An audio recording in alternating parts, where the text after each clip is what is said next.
Hello everyone, আশা করি ভালো আছেন সবাই। আমি আরেকটা রান্নার রেসিপি নিয়ে আসলাম আপনাদের সাথে। আশা করি সবাই একটু সাথে থাকবেন।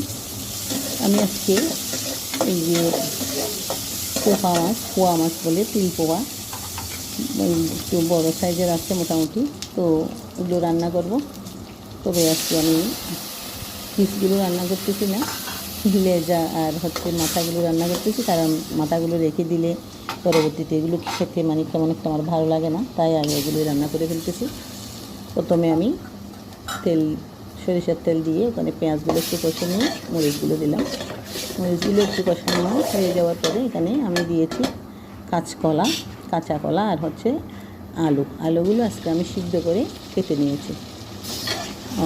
দুপুরে আলু ভাপা করার জন্য কিছু সিদ্ধ করেছিলাম, এখানে বেশি হয়ে যাওয়াতে আমি কয়েকটা আলু রেখে দিয়েছি। তো ওগুলো আমি এখানে মাছের মধ্যে দিচ্ছি। সিদ্ধ করে আলু মাছের তরকারিতে দিলে আসলে আলাদা একটা টেস্ট হয়। তো এখন দিয়ে দিচ্ছি আমি টমেটো পেস্ট। এটা একটু করে টমেটো পেস্ট দিলাম। তো এখন একটু ভালো করে নেড়ে ছেড়ে কষিয়ে নিচ্ছি। কষানো হয়ে যাওয়ার পরে এই যে কষানো হয়ে গেছে, প্রায় মরিচগুলো একদম কষানো হয়ে গেছে, মরিচের উপরে চলে আসছে। তো আমি এখন কী করব, ঝোলের জন্য কিছুটা পানি দিয়ে দেব। আমি মরিচ মশলা আদা জিরা সবগুলো একসাথে একটা বাটির মধ্যে মিক্স করে রেখেছিলাম। তো ওগুলো আমি দিয়ে এখন বাটিটা দিয়ে একটু পানি দিয়ে দিচ্ছি। বেশি ঝোল দেব না, কারণ তরকারি বেশি রান্না করতেছি না অল্প করে। তো এই যে তরকারিতে ঝোল দিয়ে দিলাম।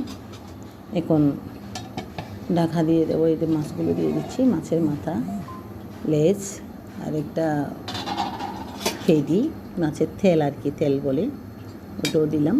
হয়ে গেছে। এখন সবগুলো দিয়ে সিদ্ধ করে নেব। সিদ্ধ করার পরে হয়ে যাওয়ার পরে তরকারিটা নামিয়ে নেব। এই যে বাম হাতে করতেছি ভিডিওটা, কাঁচামরিচ দিয়ে দিচ্ছি কয়েকটা।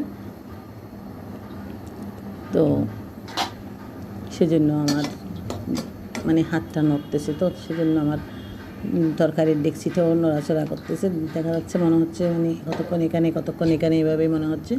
আসলে ঠিক তা নয়। ওই যে বাম হাতে ভিডিও করতেছি, ডান হাতে রান্না করতেছি। তাই ধন্যবাদ সবাইকে সঙ্গে থাকার জন্য।